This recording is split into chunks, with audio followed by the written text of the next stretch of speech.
Hello and welcome to पैसा live. हमारे साथ हैं एक बहुत special guest mister Dinesh Jotwani, जो कि है को managing partner eight Jotwani associates. और आज हम बात करने वाले हैं इस ongoing US versus China tariff conflict के ऊपर, और क्या इंडिया इस पे अपनी अपॉर्चुनिटी निकाल पाएगा, क्या इंडिया इससे कुछ फायदा उठा पाएगा या नहीं। इस पे हमें डिटेल में बताएंगे हमारे special guest. Sir, first of all welcome to the show. Thank you so much, Chahat, for having me here. Thank you so much. Pleasure sir. Sir, ये सब जानते हैं कि यूएस वर्सेस चाइना काफ़ी ज़्यादा मार्केट में फैला हुआ है। टैरिफ पहले एक लगाता है, फिर दूसरा रेसिप्रोकल लगाता है। So the war is not ending any time soon, ये हमें साफ पता चल रहा है। It started with what 25%, 35%, 84%, and now it is एक साइड से 200% से भी ज़्यादा है और एक साइड से 145%। फिलहाल जो यूएस वर्सेस चाइना चल रहा है, इसमें इंडिया का क्या टेक है, आपका उसके ऊपर क्या कहना है? Do you think that India can actually make advantage out of it?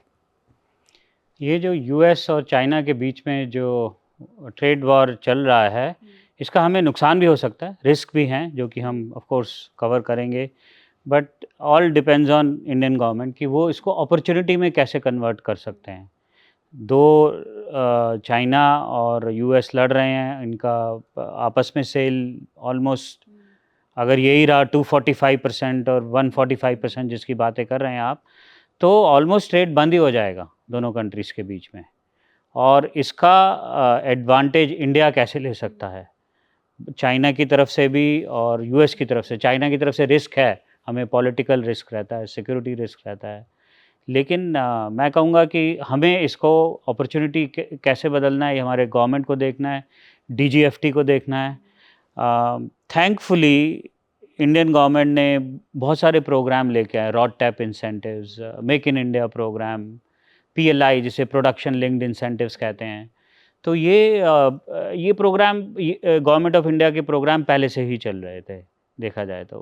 अब इसको, अब ये we are ready for this trade war, जो कि इसका इम्पैक्ट भी हो सकता है इंडिया के ऊपर, और इसके it can be also an opportunity for us. तो we have to play very smart now. पहले थोड़ा सा ब्रीफ कर देते हैं कि किसने किसके ऊपर कितना टैरिफ लगाया हुआ है।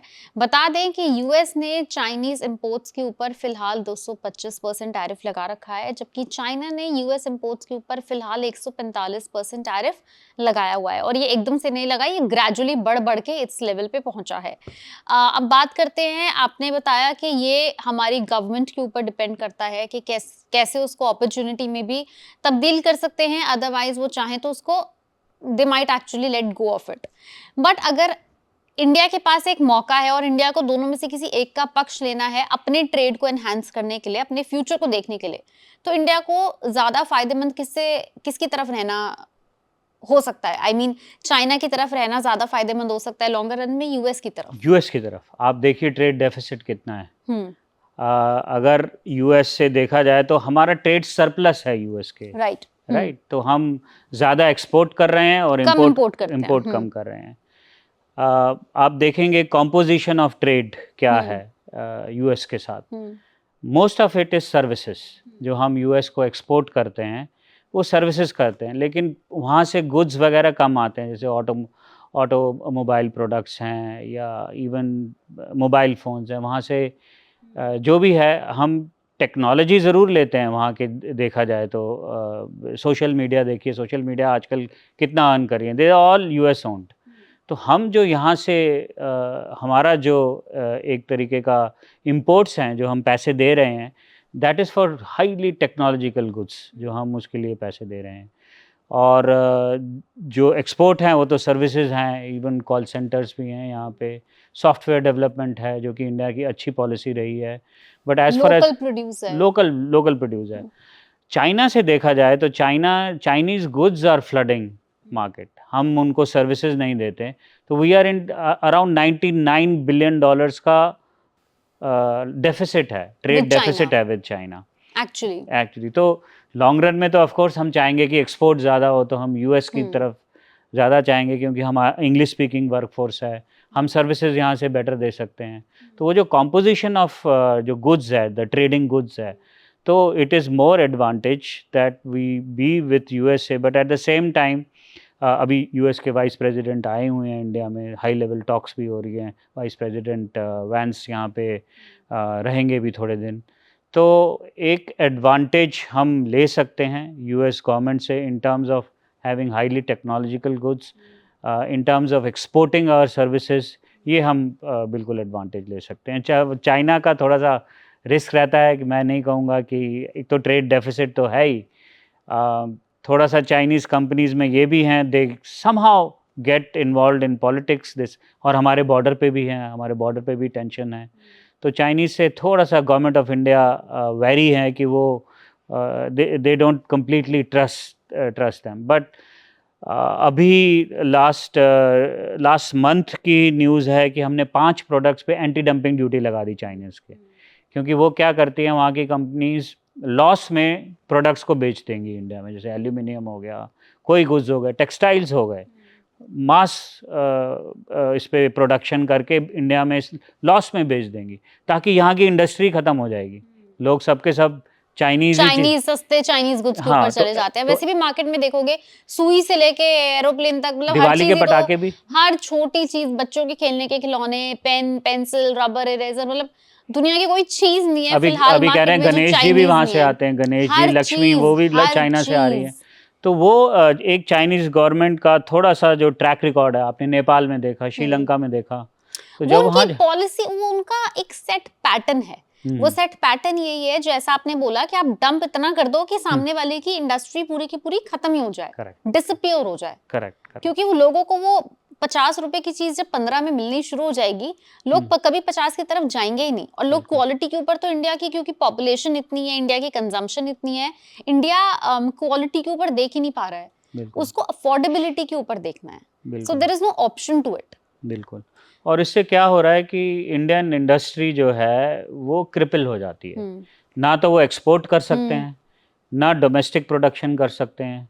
हालांकि गवर्नमेंट ऑफ इंडिया, मैंने जैसे कहा पिछले 3 साल में मेक इन इंडिया प्रोग्राम है बहुत, उसमें या PLI, production linked incentives, government 5 to 12% आपको इंसेंटिव देती है if you produce in India.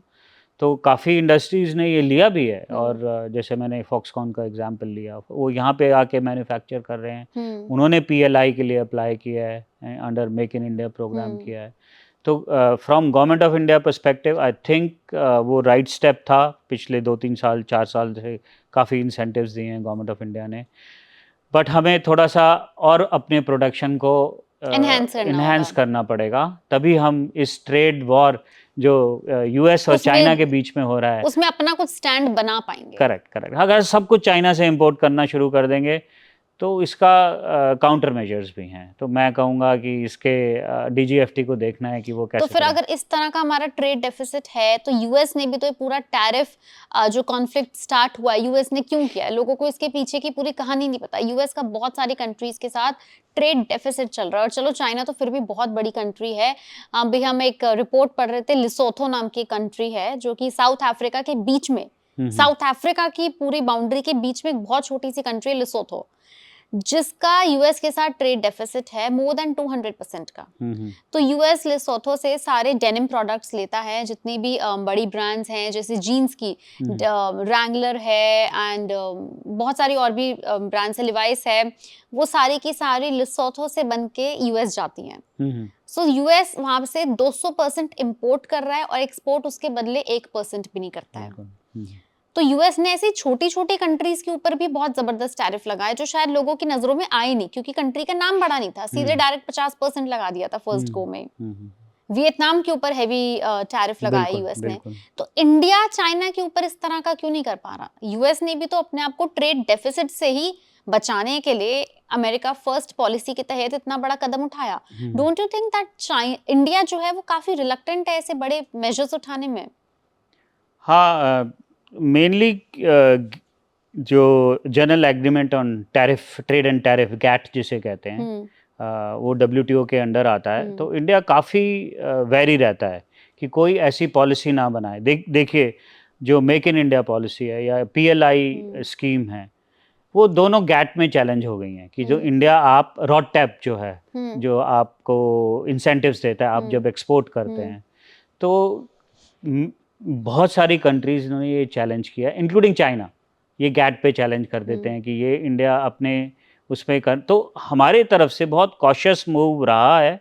हम WTO के अभी भी रिस्पेक्ट करते हैं, उनकी कोई वायलेशन ना हो, इसलिए हम इतना ज़्यादा टैक्स नहीं लगा सकते। हालांकि WTO का आर्टिकल 23 है जो कहता है आप एंटी डंपिंग ड्यूटी लगा सकते हो। अगर आपको लगता है कि चाइना ऐसे प्रोडक्ट बेच रहा है जो उधर भी कॉस्ट नहीं है, अगर 100 रुपीज़ चाइना में कॉस्ट है और वो हमें इंडिया में 50 रुपीज़ का बेच रहा है, तो there must be reason behind it. तो आप एंटी डंपिंग ड्यूटी लगाइए, क्योंकि आपकी खुद की इंडस्ट्री इससे वो खराब हो जाएगी। अगर आप एक साल तक, कितनी एंटी डंपिंग ड्यूटी लगाता है फिलहाल इंडिया?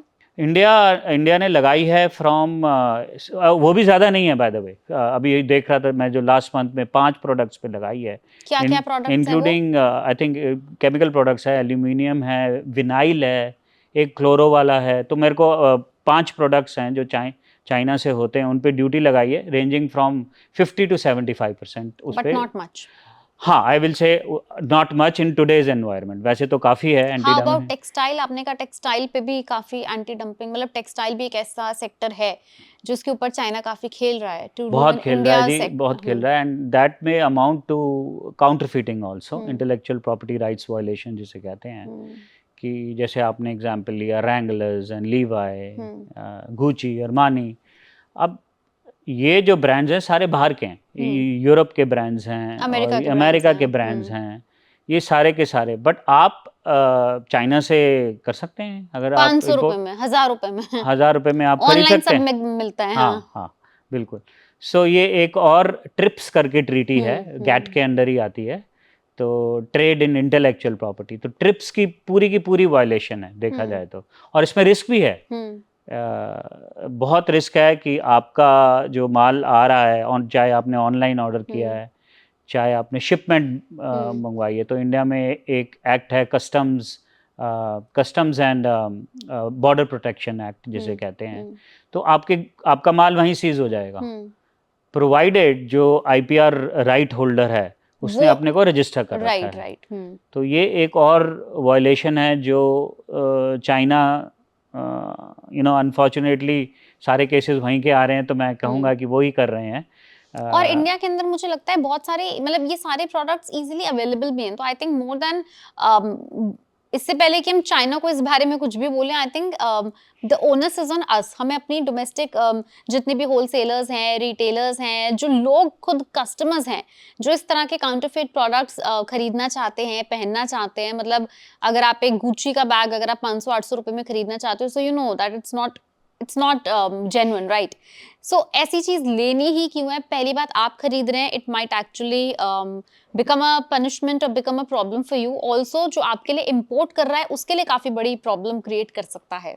हाँ, जैसे कि मैंने बताया कि हमारी जो लॉ फर्म है, जो मैं लॉयर हूँ, इंटेलेक्चुअल प्रॉपर्टी राइट्स लॉयर हूँ, और हालांकि गवर्नमेंट ऑफ इंडिया ने बहुत एक यूनिट शुरू किया, digital unit. Eight the same time इतना ज़्यादा वॉल्यूम है काउंटरफीटिंग का, पायरेसी का, सॉफ्टवेयर पायरेसी का इतना ज़्यादा वॉल्यूम हो गया है कि इवन पुलिस को इन्वेस्टिगेट करने के लिए भी मैन पावर नहीं है उनके पास भी, ना वो ऑनलाइन कर सकते हैं।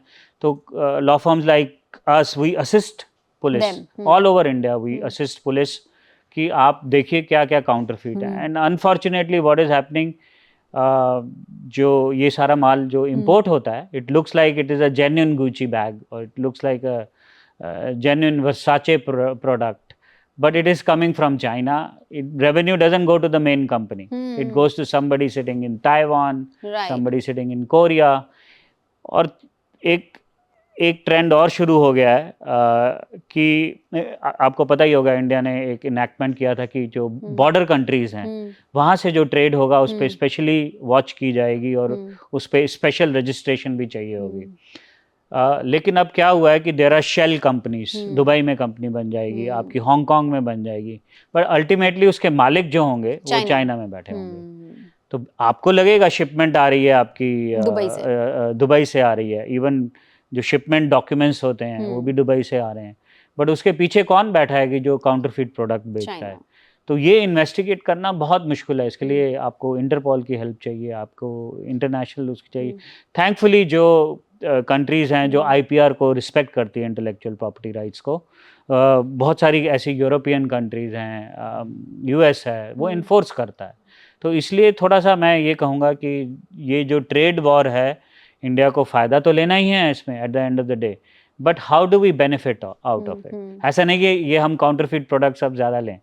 अब हम सबका सारा का सारा माल चाइना, यूएस नहीं बेच पा रहा, यूरोप नहीं बेच पा रहा, तो क्या वो डंप हमारे यहाँ पे कर देंगे? जिससे हमारी इंडस्ट्री खराब हो जाएगी, जिससे हमारे आईपीआर वायलेशन होगी, जिससे हमारी बॉर्डर प्रोटेक्शन एक्ट के वायलेशन होंगे। ये सारे के साइबर सिक्योरिटी रिस्क है जिसमें। तो आप ज़रूर बैलेंस रखिए between China and US. I would say US में हमारा ट्रेड सरप्लस है, तो हम we should continue with that. We should diplomatic channel से हम यूएस से ट्रेड को जारी रखें जितना भी है। By the way, last year we actually increased our trade with US by around 11%. तो US से तो which is a good number from surplus perspective. और चाइना से हमें डेफिसिट बढ़ता जा रहा है, और ये जो डेफिसिट बढ़ता जा रहा है, बट चाइना से जैसे आपने कहा कि डेफिसिट बढ़ रहा है, so the government is also looking at it, right? Government is allowing it. तो डेफिसिट ये इतना बड़ा कैसे? जैसे मैंने कहा कि बहुत सारे ऐसे प्रोडक्ट हैं, टेक्सटाइल जैसे मैंने एग्जांपल लिया, वो डंप करते जा रहे हैं यहाँ पे। आप जो रेगुलर पहन रहे हैं, लीवाई पहन रहे हैं, आप बड़े बड़े अरमानी ब्रांड्स को यहाँ देख रहे हैं। आप लाजपत नगर चले जाइए, सरोजनी नगर मार्केट चले जाइए, आपको छोटी छोटी जगह पे ब्रांड मिलेंगे जो बाहर की कंपनीज के हैं, बट अल्टीमेटली आपको लगेगा फैब्रिक भी अच्छा है, आपको लेबलिंग उसकी अच्छी लगेगी, तो आप बाय कर लेंगे। अब नया तरीका ये आया है कि आप सिर्फ fabric design by the way, design भी इंटेलेक्चुअल प्रॉपर्टी। आपने सेम डिज़ाइन सेम कलर का आपने इंडिया में इंपोर्ट कर दिया, कस्टम्स भी नहीं देखेगा, लेबल यहाँ पे हो जाएगा, कहीं पे पंजाब में हो जाएगा, कभी दिल्ली के आउटस्कर्ट्स में हो जाएगा। तो आप सिर्फ लेबलिंग इंडिया में कर रहे हो, तो आपको बॉर्डर जो है, आप बॉर्डर में आप उसको सीज भी नहीं कर सकते अनटिल एंड अनलेस वो डिज़ाइन जो है उसका, वो भी आपने कस्टम्स में रजिस्टर नहीं किया। दूसरा नुकसान, ये तो मैंने टेक्सटाइल का एग्जांपल लिया, सेमीकंडक्टर्स का, सेमी जो चिप्स होती हैं, उनमें तो सिक्योरिटी थ्रेट का भी उसमें बहुत ज़्यादा सिक्योरिटी थ्रेट का चांसेस हैं। और प्राइजेस तो ऑफ कोर्स जो चाइना से, most of the chips come from Taiwan, देखा जाए तो ताइवान से आती हैं, लेकिन ताइवान में भी जो कंपनीज इसको कंट्रोल करती हैं वो हांगकांग बेस्ड है, हांगकांग बेस्ड से चाइना बेस्ड है। So all that is ultimately going to China, it is ultimately going to China, जिसे कहते हैं ना who is a beneficial owner, BO जिसे डिफाइन करते हैं। आपको नहीं पता लग सकता who is a beneficial owner of these companies. सो अगर वो लीगल काम कर रही होती तो ठीक है, आपको पता लग जाता यही बेनिफिशियल ओनर्स हैं। इंडिया में देखिए जो भी अमेरिकन कंपनीज हैं, we know who is the BO, whether it is Facebook, whether it is Microsoft, these are huge, Amazon, these are big companies which are technology companies. We know who is a BO of these companies. So whatever they are giving to India as a product, और Amazon इतना माल बेचता है, as a platform what it is doing completely KYC करके आपको India में बेचता है। But there are sites, आप जानते ही होंगे, इतनी सारी वेबसाइट्स हैं, ई-कॉमर्स वेबसाइट्स हैं, you can order anything from there, you can order a complete shipment from these e-commerce websites. तो ये सारा जो trade violations हैं, we should be wary of this. I know some people are excited कि अब तो दो giants की लड़ाई हो रही है, अब हमें बहुत फायदा होगा, मिल जाएगा। हाँ, but as a lawyer मैं कहूँगा कि there are lot of risk involved, legal risk involved, technological risk involved, data privacy risk involved, security risk involved. There was some news that even सारी information आर्मी कहाँ है उसकी information भी पहुंच जाती है चाइना में. So all that Zoom was earlier under Lens, now it is no more under Lens because it's been taken over by a US company. But that was under Lens during COVID times. TikTok, if you see, TikTok is banned in India almost because origin, we don't know where the origin is, where it is coming from. Ultimately, it's a Chinese company. सो एक तरीके से अच्छा है कि China जो है at least जो goods वाला जो अगर वो जेन्युइन बेचता है तो इट इज़ गुड, बट ऐसा है नहीं, क्योंकि Foxconn itself is a big technology company, वो बैंगलोर में शिफ्ट हो गई एंड वो बहुत अच्छा परफॉर्म कर रही हैं। ऐसी बात थोड़ी प्रॉब्लम हुई उनको 1-2 साल जब वो इंडिया में आई थी, थोड़ा सा लेबर प्रॉब्लम हुआ उनको, एक शिपमेंट प्रॉब्लम हुआ, इंडियन ब्यूरोक्रेसी, ये एक ईज़ ऑफ डूइंग बिजनेस तो मैं शुरू से ही कहता आ रहा हूँ गवर्नमेंट ऑफ इंडिया को ध्यान देना पड़ेगा। There is too much paper work. अगर इस ट्रेड का हमें trade war between two giants हो रहा का है, इसका फायदा उठाना है, then we also have to make things simpler for exactly international companies, exactly international brands as well. आज को अगर मुझे पैसा बाहर भेजना हो, there is a whole lot of paper work that a company has to do.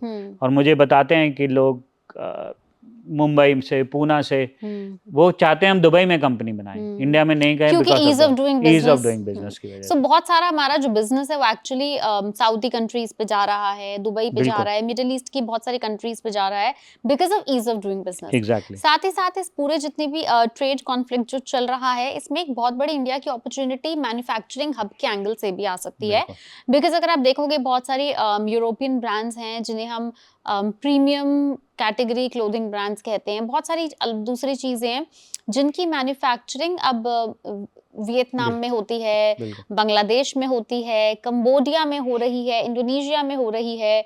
तो ये सारी कंट्रीज में मैन्युफैक्चरिंग ना होकर अगर इंडिया एक्चुअल मैन्युफैक्चरिंग हब बन जाए, so that is possible, but कैसे होगा ये?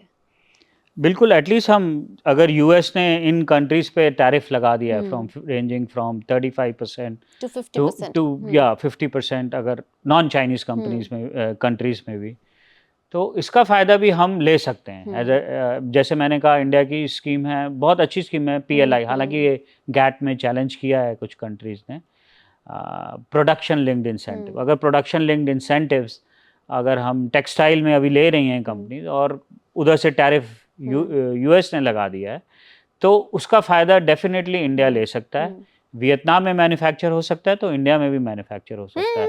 हमारी वर्कफोर्स यंग वर्कफोर्स है, हम बहुत अगर हम जैसे आपने कहा ईज़ ऑफ डूइंग बिजनेस अगर हम करें, यहाँ से एक्सपोर्ट ईजी कर दें, तो इतनी अच्छी मतलब इंटेलिजेंट वर्कफोर्स है और इतनी ज़्यादा वर्कफोर्स है इंडिया में कि हम यहाँ पे इजीली मैन्युफैक्चर, इसका भी हम फ़ायदा ले सकते हैं। और ये बहुत बड़ा सेक्टर है जो जॉब वर्क वाला, जो टेक्सटाइल जो इंडस्ट्री का जो बहुत बड़ी मार्केट है, जॉब वर्क मार्केट जो है फिलहाल चाइना में और ये वियतनाम, बांग्लादेश, कंबोडिया में इतनी ज़बरदस्त है, इंडिया के अंदर ये बहुत इजीली हो सकती है। एग्जैक्टली, क्योंकि हमारे पास रॉ मटेरियल्स भी हैं, as far as good quality textile is concern, हमारे पास वर्कफोर्स भी है। राइट। ओनली थिंग इज कि ईज ऑफ डूइंग बिजनेस जरूर। अब नया लेबर कोड आया है, अब गवर्नमेंट ऑफ इंडिया ने, पहले क्या था, बहुत ट्रेड यूनियन जब भी, और फॉक्सकॉन को भी यही प्रॉब्लम फेस करनी पड़ी जब वो इंडिया में आए, जो आईफोन मैन्युफैक्चर करते हैं, तो आईफोन मैन्युफैक्चरर को भी जब इंडिया में आए तो लेबर प्रॉब्लम फेस करनी पड़ी और स्ट्राइक थी उनकी काफ़ी टाइम पे। तो अब लेबर कोड भी नया आ गया है। It's all part of ease of doing business. अगर इंडिया को किसी तरीके से सक्सेसफुल होना है तो हमें, अभी आपको पता है रैंकिंग बल्कि गिर गई है ईज ऑफ डूइंग बिजनेस में, यहाँ के टैक्सेस, जीएसटी इम्पोजिशन, जो जीएसटी की प्रॉब्लम्स चल रही हैं, how do you look at direct taxes, how do you look at the FEMA. So if अगर वो बैंकिंग चैनल्स, अगर आपने एक्सपोर्ट करना है यहाँ से माल और आपको बैंक में ही आने में इतना प्रॉब्लम हो जाता है, आपको वॉल्यूमिनस डॉक्यूमेंट देने पड़ते हैं तब जाके आपके बैंक में पैसा आता है। भाई एक्सचेंज आ रहा है इंडिया में, तो उसके लिए भी आप इतना डॉक्यूमेंट्स मांगते हो।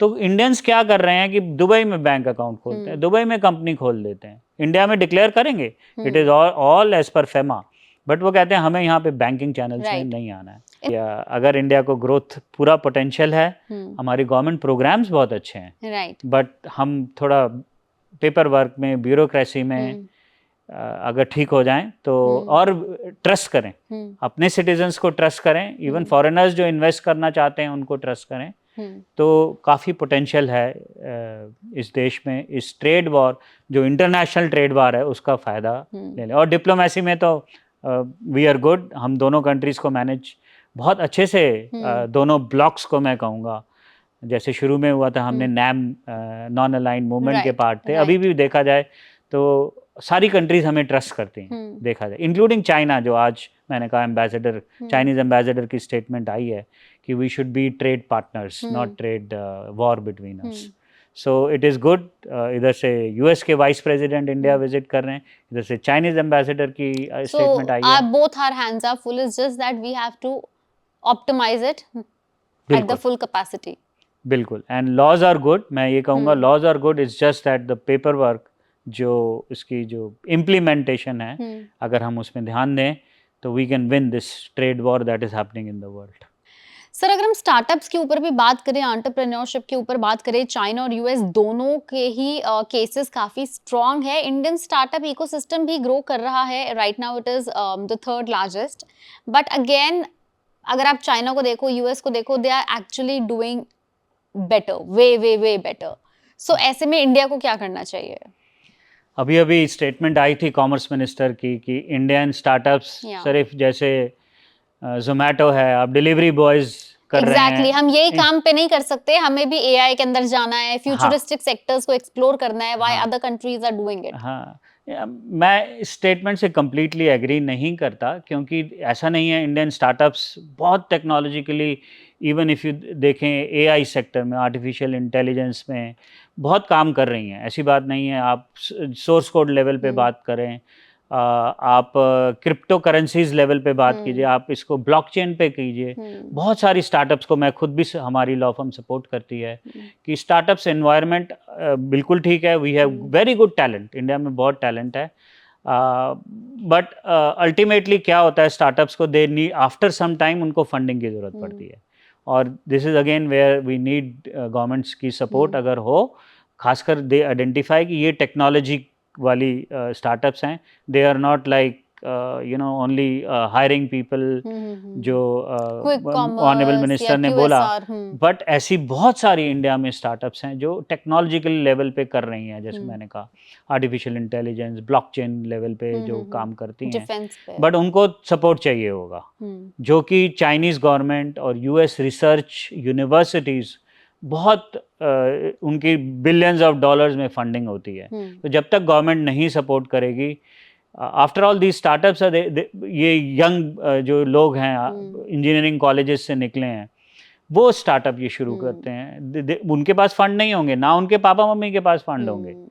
अल्टीमेटली जब तक bank, there is a startup bank या स्टार्टअप सपोर्ट, फंड का पूल गवर्नमेंट के पास है, प्राइवेट प्लेयर्स के पास है, तो जब तक they only have idea, they have right knowledge, but you have to fund it. Exactly, and this is actually what is happening in US and China.